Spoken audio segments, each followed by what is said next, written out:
So, what happens when an absolute titan of industry, a company that looks completely invincible, just starts to fall apart? We usually point the finger at a disruptive new competitor or maybe a big market crash. But this story, it's a little different. This is the tale of a corporate giant that didn't fall because of some outside force.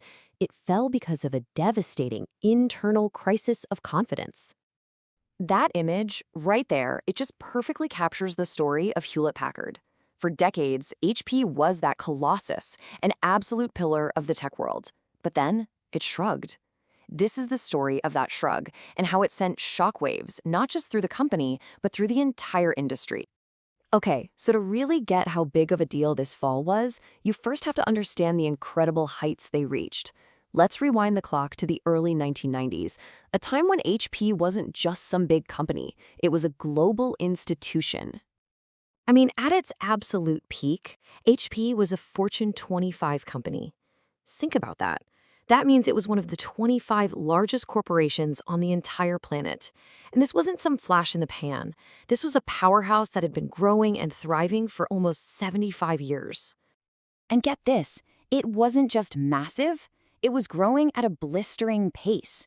For a company of that scale to be pulling in double-digit growth year after year after year, that was practically unheard of. They honestly seemed completely unstoppable. So where did all this strength come from? Well, a lot of it was diversity. The company basically stood on these three incredibly solid pillars. You had the original test and measurement business, the OG-HP. Then there was their massive computer division, and of course the printing and imaging group, which is the one most of us knew, the one that put an HP printer in millions of homes. The thing is, each one of these was a huge, growing, and thriving business in its own right. And on the inside, the company was just as respected.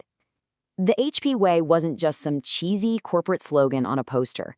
It was a whole management philosophy that business schools literally studied.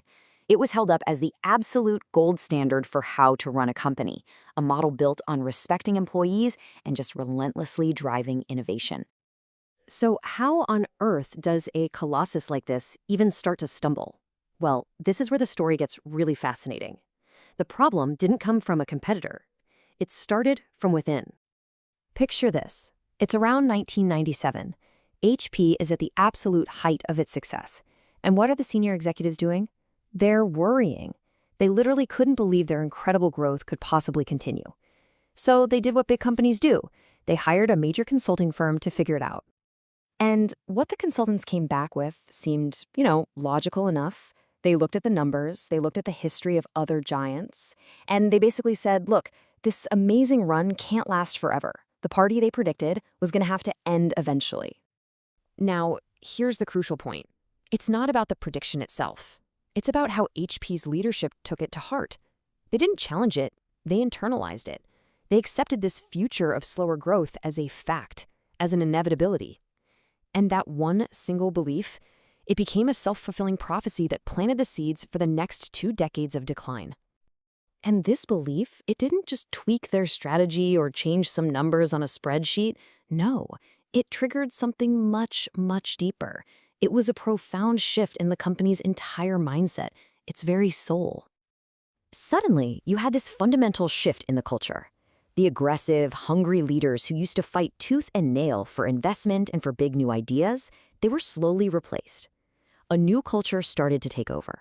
One that was cautious, that just accepted guidance from the top without a fight. The company became obsessed not with winning, but with simply not losing.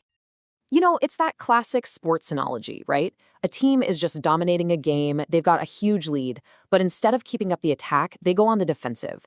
They start just trying to protect their lead. And what always happens next? The other team roars back and completely seizes the momentum. That is exactly what happened to HP. This new defensive play-not-to-lose mindset, it wasn't just some quiet internal shift. Oh no, it kicked off this massive cascade of chaotic, self-destructive, and very public decisions that would pretty much define the company for the next 15 years. And the results were just chaotic.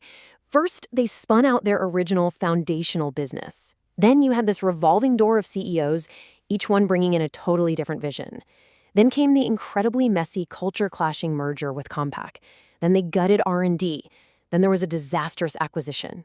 And finally, the ultimate admission of defeat, splitting the once mighty company in two. So after all that chaos, what's the ultimate lesson here? What's the takeaway from this corporate giant's spectacular fall from grace? And here it is, the crucial lesson. HP wasn't a victim. It wasn't slain by some brilliant competitor.